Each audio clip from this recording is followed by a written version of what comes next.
is some bush. Now,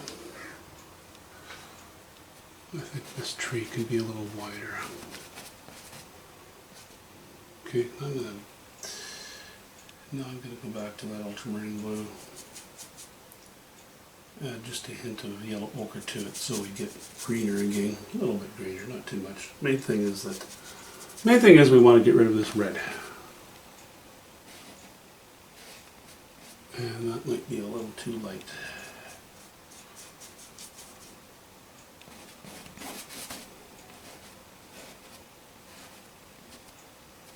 Or get rid of the red, get rid of the purple.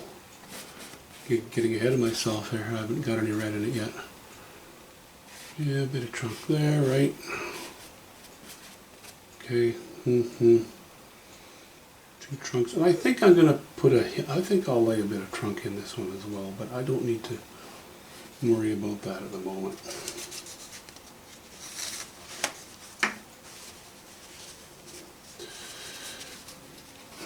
Let me just go back to my umber and ultramarine blue to lay that little bit in.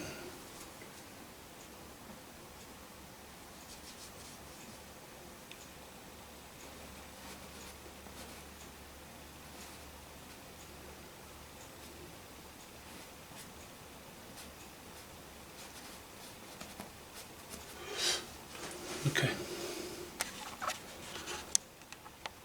So that needs to sit and dry now for a while before I go back into it with some straight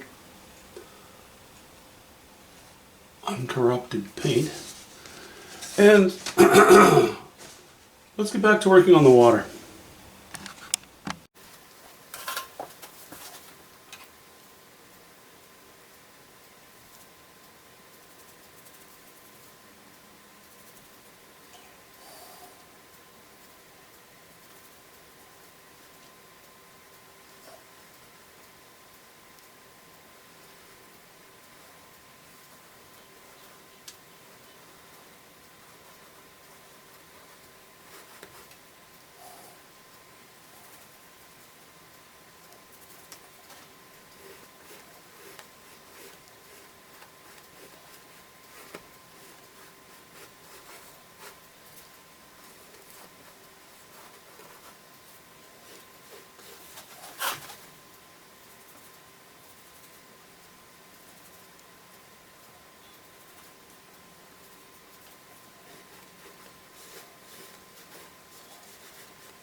Well, as you can see, we've got that painted in pretty roughly.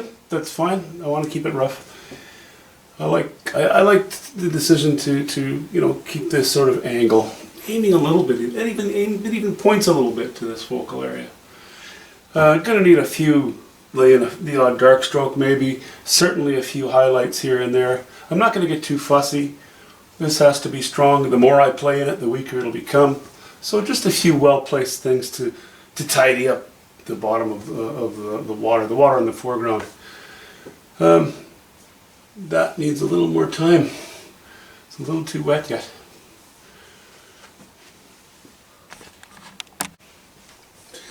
Well, it's going to be a little bit before this is dry enough to go into. So, in the interests of getting this video out early enough today, let me just quickly tell you what I put in here. This is really ultramarine blue, yellow ochre, burnt sienna, white, and I've even snuck a little bit of alizarin crimson into the odd brush stroke. Just going very dark here. Again, you know, our lights here, picked up here.